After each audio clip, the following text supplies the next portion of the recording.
friends, Namaskar and welcome back to our YouTube channel provided you by IBTS India. I hope आप सब लोग ठीक होंगे और इस पैंडेमिक में अपने आप को काफ़ी सेफ रख रहे होंगे। तो जैसे कि आप जानते हैं हमारी ये जो सीरीज़ है ये हम HPPSC द्वारा रिलीज़ किए जाने वाले एग्ज़ाम नायब तहसीलदार से रिलेटेड है, ताकि आपकी तैयारी बिल्कुल ऑन ट्रैक रहे। उसके लिए हमारी ये कोशिश है कि आपको फ्री मॉक टेस्ट प्रोवाइड किए कराए जाएं, ताकि आप रेगुलर बेसिस पर जो है कुछ क्वेश्चंस को सॉल्व करके देख सकें कि आपकी प्रिपरेशन किस लेवल पर किस तरीके से चल रही है। तो हम ऑलरेडी 3 वीडियोस इसके कर चुके हैं, जिसमें हम सेट ऑफ 10 क्वेश्चंस को ऑलरेडी डिस्कस कर चुके हैं, यानी कि अभी तक हम 30 क्वेश्चंस डिस्कस कर चुके हैं। अगर आपने वो क्वेश्चंस अभी तक नहीं देखे हैं तो एक बार आप उनको देख लीजिए, उससे और बैकग्राउंड आपका स्ट्रांग होने में हेल्प होगा। आज हम डे 4 जो है उसके रिगार्डिंग उसके 10 क्वेश्चन जो है आज हम डिस्कस करेंगे। तो without any delay let's begin. तो हमारा पहला सवाल है क्वेश्चन नंबर 1। तो पहला सवाल आपकी स्क्रीन पर आ चुका है। पहला सवाल जो है हमारा वो कुनिंदा से रिलेटेड है, यानी कि ये पूछता है Kunindas lost their independence in the plains with the entry of which of the following, यानी कि निम्नलिखित में से किसके प्रवेश के साथ मैदानी इलाकों में कुनिंदों ने अपनी स्वतंत्रता खो दी। ऑप्शन ए है बैक्ट्रियंस, ऑप्शन बी है Sakas, option C is Yaudheyas and option D is Kushans. तो देखिए यहाँ पे इसने जो सवाल पूछा है वो हमें पूछा है कुनिंदास से रिलेटेड, ठीक है। तो इसका जो सही उत्तर है वो है ऑप्शन बी, दैट इज साकास। तो साकास के बारे में थोड़ा सा हम देख लेते हैं। जो साकास हैं इनको बेसिकली इंडो साकास के नाम से भी जानते हैं, या फिर इनको इंडो सिंथियंस के नाम से भी जाना जाता है। तो अगर इसमें से कुछ भी तरह का पेपर में आता है तो इसका एक ही मतलब है, घबराने की जरूरत नहीं है। जो इंडो साकास थे ये बेसिकली कौन है, ये आपके ईरान में रहने वाले एक नोमैडिक पीपल थे, ठीक है। नोमैडिक लोग हैं ये, जो कि ईरान में रहा करते थे। ये आपके यहाँ से ईरान से फिर शिफ्ट हुए थे टुवर्ड्स सेंट्रल एशिया वाली रीजन्स में, सेंट्रल एशिया के रीजन्स में। उसके बाद वहाँ से ये आपके शिफ्ट होते हैं साउथ और north regions, sorry south and the western regions. Mostly northern में बहुत कम इन्फ्लुएंस था, ज़्यादातर इन्फ्लुएंस जहाँ था वहाँ की बात करें तो एक साउथ और एक आपका वेस्टर्न रीजन्स ऑफ इंडिया में ये वहां से शिफ्ट होते हैं और अलग अलग जगह जाकर के अपनी कैपिटल्स इस्टेब्लिश करते हैं। तो इनकी अलग अलग कैपिटल्स हैं, जैसे कि आपका सीजल, तक्षशिला एंड मथुरा। यहाँ अलग अलग जगह जाकर के अपनी कैपिटल्स जो है वो इस्टेब्लिश करते हैं। और ये है आपका middle of second BCE to fourth CE के बीच की बात। तो आप देख रहे हैं कि ये एक फॉरेन ट्राइब थी जिसने यहाँ पे बाहर से आकर के इन्वेड किया था। तो थोड़ा सा आपको क्रोनोलॉजी और अच्छे से ताकि समझ में आए तो थोड़ा सा आप और देख लीजिए कि इनसे पहले, यानी कि जो लोग आए थे, जो इनसे पहले आ गए थे यहाँ, जिन्होंने इंडियन रीजन में इनसे पहले फॉरेनर्स ने आकर के जो था रूलिंग किया था, वो थे जैसे कि आपके पास इनसे पहले आ चुके थे ग्रीको बैक्ट्रियंस, इनके बारे में आपने पढ़ा होगा। देन इनसे पहले आ चुके थे इंडो ग्रीक्स आ चुके थे, जो कि आप जानते ही हैं गांधार वाले रीजन से रिलेटेड हैं।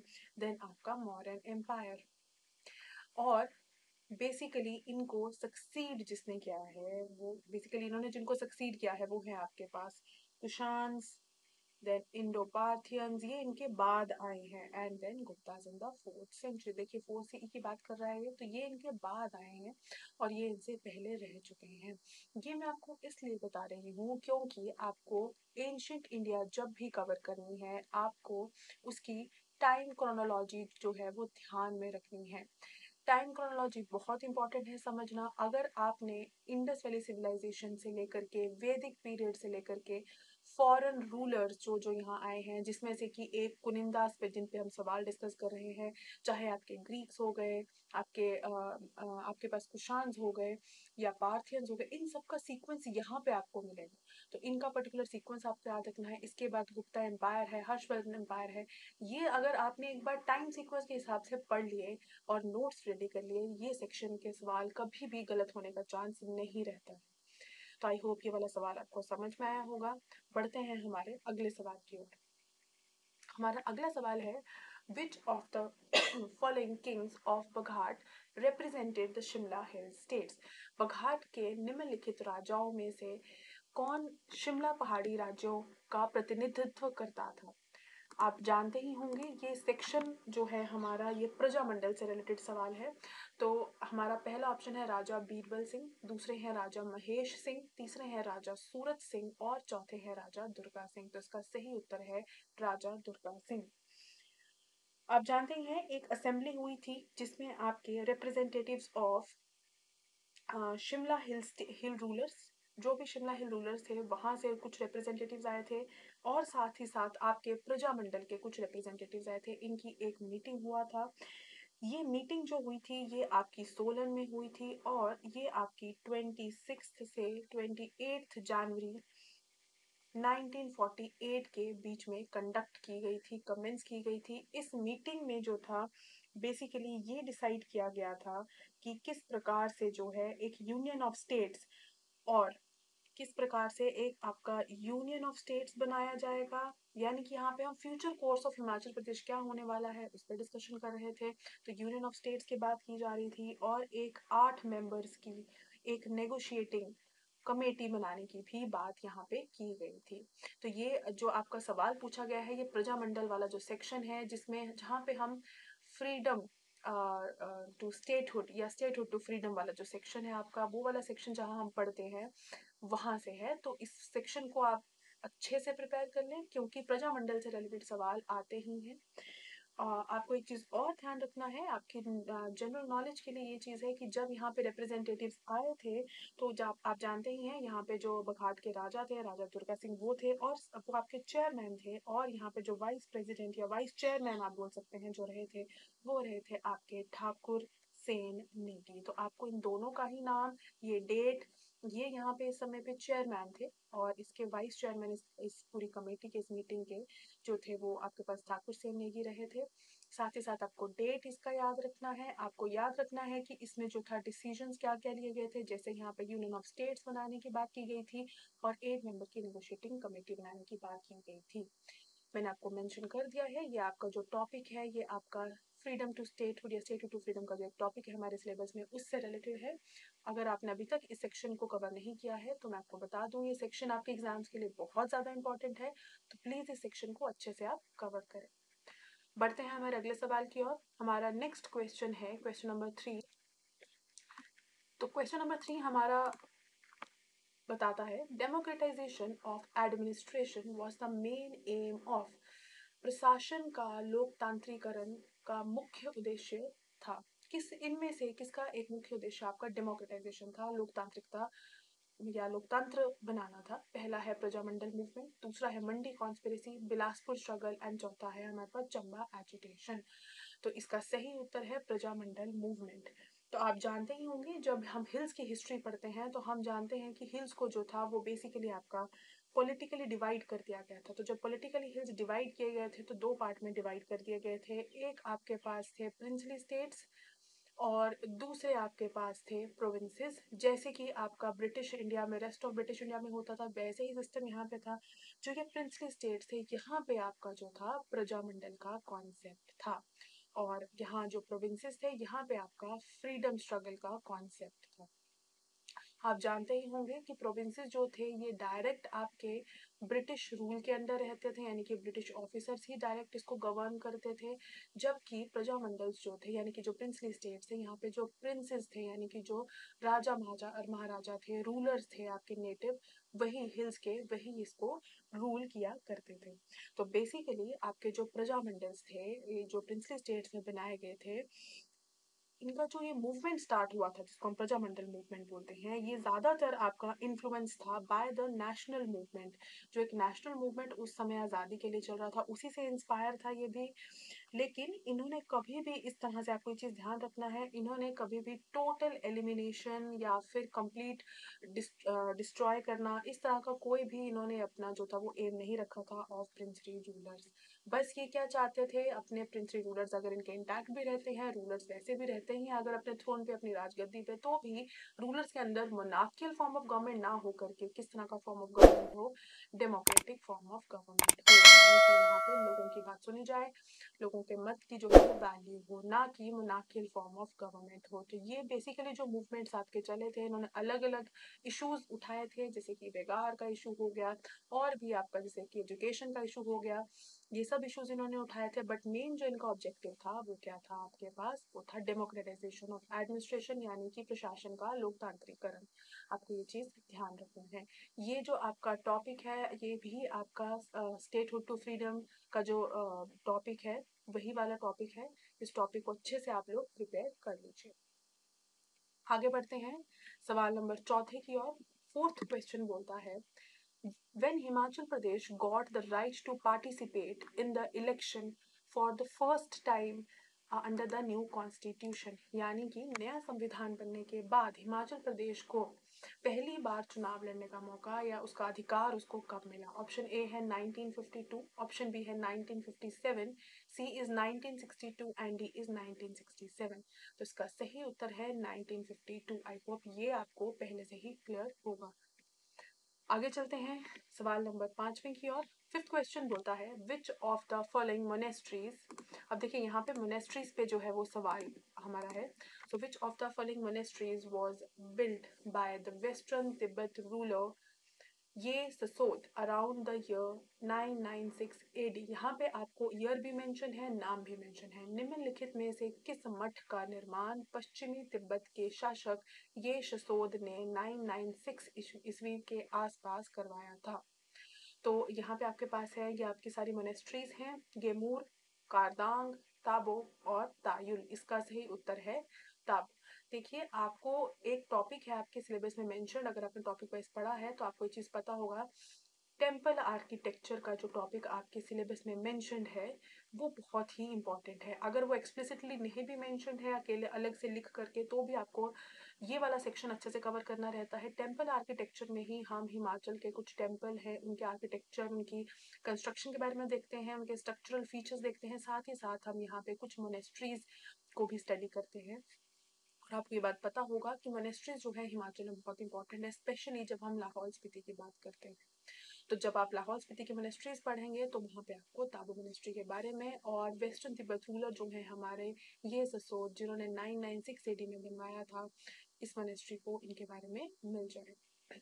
आगे बढ़ते हैं हमारे क्वेश्चन नंबर 6 की ओर। हमारा सिक्स्थ क्वेश्चन है, इन 1804 the rulers of Bilaspur, Mandi, Chamba and other small rulers of Kangra area invited whom to invade Kangra। यानी कि 1804 ईस्वी में बिलासपुर, मंडी, चंबा तथा कांगड़ा क्षेत्र के अन्य छोटे शासकों ने कांगड़ा पर आक्रमण करने के लिए किसे आमंत्रित किया था। ऑप्शन ए है Gorkha army, chief Amar Singh Thapa, option B है ब्रिटिश आर्मी, सी है मुगल्स और डी है हमारे पास महाराजा रंजीत सिंह। आप जानते ही होंगे कि जब आपके संसार चंद टू राजा संसार चंद टू जो थे वो अपनी राजगद्दी पे आए थे 18वीं शताब्दी के अंतिम समय में, सेकेंड हाफ में हम बोल सकते हैं। तो आपका 1790s का जो समय था उस समय पे वो काफ़ी ज़्यादा पावरफुल हो चुके थे और अब वो अपने आप को और पावरफुल बनाने के लिए अपनी टेरिटरी को एक्सपैंड कर रहे थे, उसको और ज़्यादा बढ़ा रहे थे। कैसे बढ़ाया जाया जा सकता था, अपने पड़ोसी राज्यों को भी जीत करके, उनके ऊपर वॉर करके।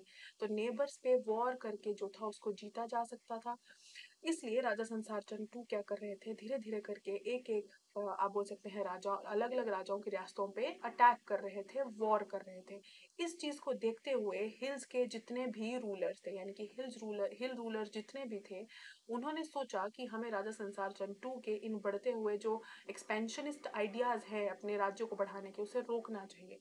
क्योंकि वो इतने शक्तिशाली नहीं थे कि वो राजा संसार चंद के सामने टिक सकें उस समय। इसलिए उन्होंने सोचा कि इन्हें इनकी टक्कर का कोई इंसान हमें दिलाना पड़ेगा जो इनके इन इरादों को रोक सके। इसलिए उन्होंने क्या किया था, उन्होंने जो आपके अमर सिंह थापा थे उनको इनवाइट किया था। यानी कि अमर सिंह थापा को बोला गया था कि वो यहाँ पर आए, हिमाचल हिल्स में आए और यहाँ आकर के वो राजा संसार चंद टू के साथ बैटल करके उन्हें हरा दें, ताकि उनके मंसूबों में उनको वो जीतने ना दें।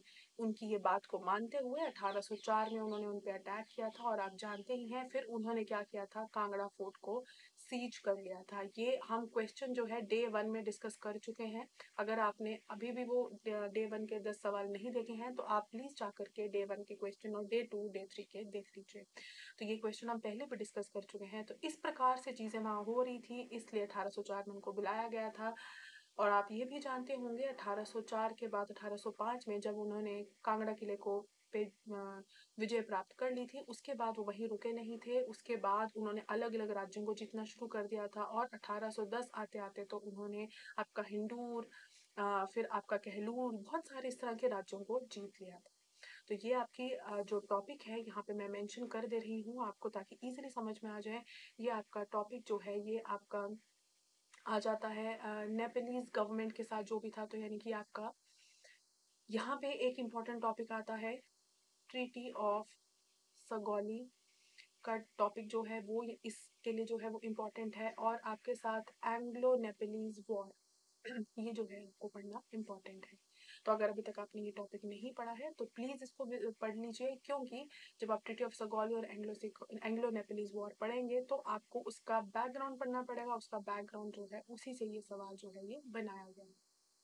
आई होप ये समझ में आ गया होगा आपको। आगे बढ़ते हैं हमारे सवाल नंबर 7 की ओर।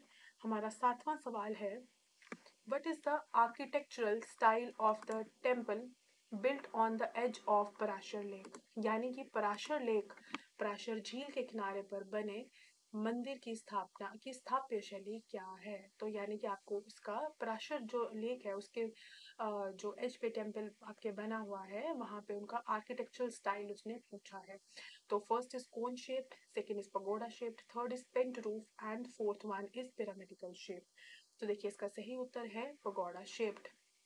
जो पगोडा शेप आपकी रहती है वो कुछ इस प्रकार से रहती है। मान लीजिए ये आपका ग्राउंड है, तो इस प्रकार से वो रहेगा कि आपका बेस में जो है वो इस तरह से थोड़ा स्लैंटिंग रहेगा। फिर थोड़ा सा जो ऊपर वाला पोर्शन है वो इस तरह से आएगा, और ऊपर वाला पोर्शन आप देखेंगे तो इस तरह से आएगा। सॉरी, ये थोड़ा सा यहाँ पर डायमेंशन थोड़ा गलत हो गया, आप थोड़ा सा इसको सही करके बनाइएगा। तो इस तरह से जो है ये आपके पास शेप्स इसकी रहती हैं, बनती रहती हैं। तो इस तरह की शेप को जो है वो आपका पगोड़ा शेप्ड जो है वो बोला जाता है। ये टेम्पल है आपका और ये पगोड़ा शेप्ड छत जो है वो इस तरह की रूफ जो है वो रहती है। पगोड़ा शेप्ड रूफ जो है ये आपकी हिडिंबा देवी जो टेम्पल है मनाली में, वहाँ पे भी पाया जाता है। इसके अलावा आपका त्रिपुरा सुंदरी टेम्पल जो है वहाँ पे भी है, और आपका पराशर में जो लेक के किनारे पर मंदिर है वहाँ पे तो है ही है।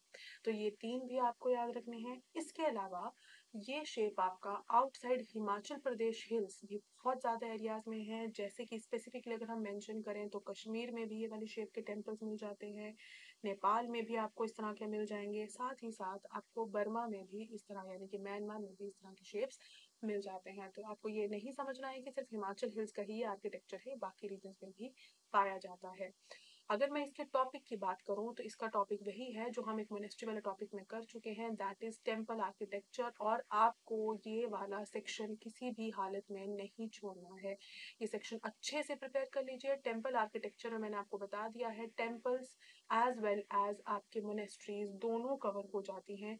ये दोनों चीज़ें ही आपको प्रिपेयर करके जानी है, क्योंकि चाहे आपका नायब तहसीलदार का एग्ज़ाम हो, या अलाइड सर्विसेज का हो, या फिर आपका एचएस का एग्ज़ाम हो, या कोई और भी आपका एचपीपीएससी का एग्ज़ाम हो, आपका टेम्पल आर्किटेक्चर पे अगर आप प्रीवियस ईयर क्वेश्चंस देखेंगे आपको सारे क्वेश्चंस में पेपर्स में कहीं ना कहीं 1 या 2 सवाल इससे रिलेटेड मिल ही जाता है। तो यहाँ आपको इस टॉपिक में आर्किटेक्चर के साथ साथ समझना भी है, इस शेप का है, शेप भी समझनी है, साथ में उसके एग्जाम्पल्स भी याद कर लेते हैं। आई होप ये समझ में आ गया होगा आपको। आगे बढ़ते हैं हमारे प्रश्न नंबर 8 की ओर। हमारा 8th क्वेश्चन है, what is the approximate capacity of Shongtong Karcham hydro electric power project?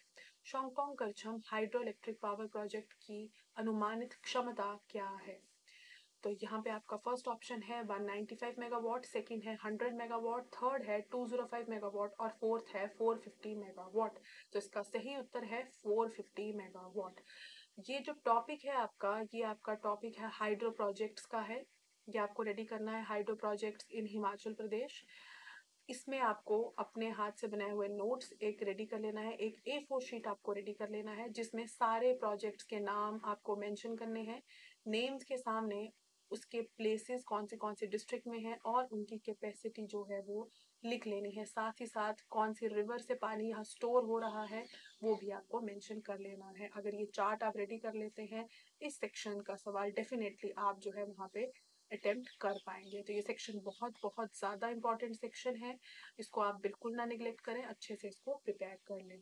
तो ये शोंगटोंग प्रोजेक्ट जो है इसका कैपेसिटी मैंने आपको बता दिया है। आपको कमेंट्स में बताना है कि कौन सी डिस्ट्रिक्ट में जो है और कौन सी रिवर का पानी जो है इसको रोक करके इसका डैम बनाया गया है और कौन सी डिस्ट्रिक्ट में ये लोकेटेड है। आप लोग कमेंट सेक्शन में इसके आंसर दीजिए। आने वाले नेक्स्ट वीडियो में हम इसका आंसर डिस्कस करेंगे। देखते हैं हमारा next question, question number 9। Question number 9 है हमारा, जो कि एक स्कीम से रिलेटेड है।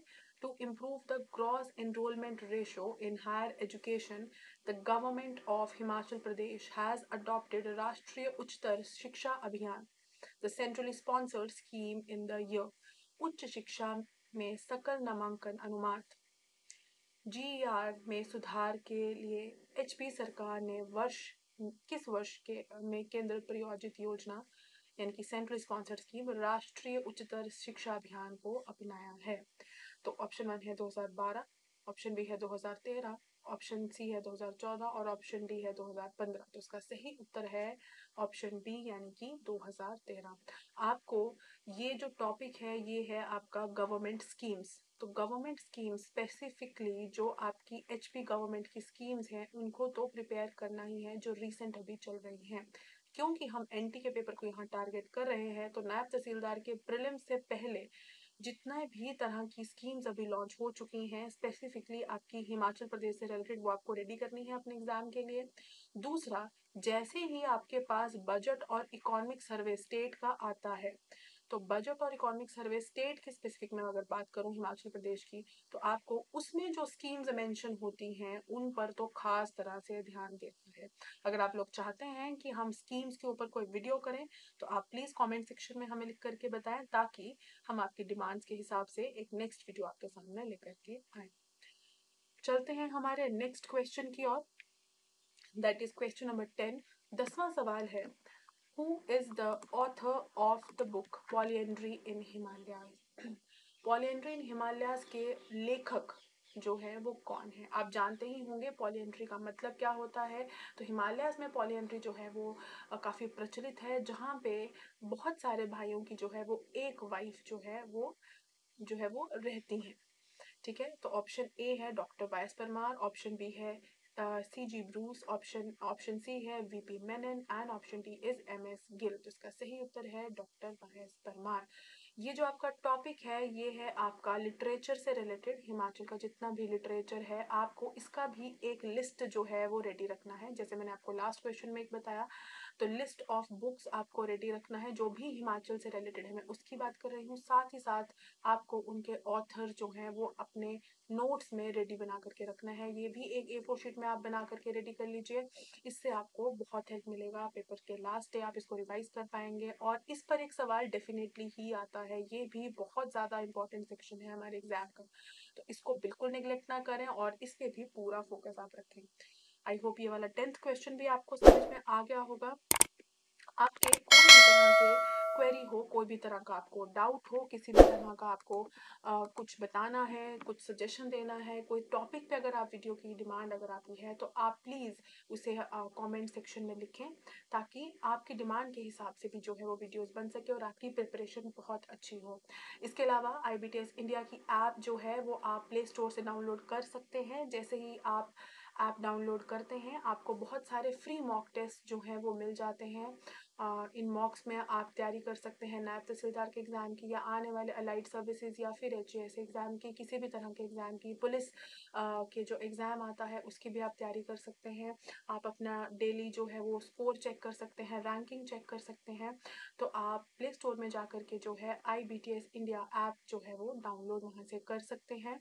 इसके अलावा बाकी सब वीडियोस जो भी आपकी पहले की भी जो आपकी लास्ट वीडियो है उसका लिंक जो है वो आपको प्रोवाइड करा दिया जाएगा डिस्क्रिप्शन बॉक्स में। और भी हमारे जो कुछ कोर्सेज या कुछ और वीडियोस अभी हमारे चल रहे हैं, जिसमें स्पेसिफिकली हम नेशनल पार्क्स को याद करने के ट्रिक्स जो हैं वो प्रोवाइड करा रहे हैं, ताकि आपकी प्रिपरेशन बहुत अच्छी रहे। वो सब भी आपको डिस्क्रिप्शन बॉक्स में मिल जाएगा। उसका लिंक भी आपको डिस्क्रिप्शन बॉक्स में दे दिया जाएगा। कोई भी तरह का आपका डाउट रहा हो आज की वीडियो में, या फिर कुछ भी आपको स्पेसिफिक अपना वीडियो के रिलेटेड कुछ बताना हो, तो आप कमेंट सेक्शन में लिख सकते हैं। एक क्वेश्चन आज मैंने आपको दिया है, उसका आंसर भी आप कमेंट सेक्शन में लिखें, ताकि आपका पार्टिसिपेशन साथ साथ में होता रहे। आई होप आज का ये वीडियो आपको समझ में आया होगा, और देखने के लिए बहुत बहुत धन्यवाद।